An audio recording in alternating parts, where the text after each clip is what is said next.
السلام علیکم ورحمۃ اللہ وبرکاتہ۔ امید کرتا ہوں کہ آپ سب خیریت سے ہوں گے اور سب ٹھیک ہوں گے۔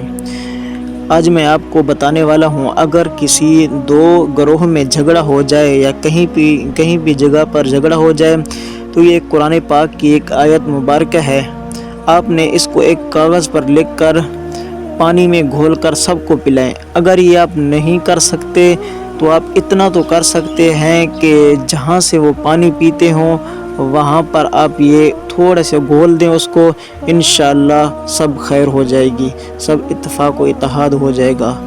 یہ آیت مبارکہ وَجَاءَ مِنْ أَقْصَى الْمَدِينَةِ رَجُلٌ يَسْعَىٰ قَالَ يَا قَوْمِ اتَّبِعُوا الْمُرْسَلِينَ اتَّبِعُوا مَن لَّا يَسْأَلُكُمْ أَجْرًا وَهُم مُّهْتَدُونَ۔ تو آپ نے یہ لازمی کرنا ہے۔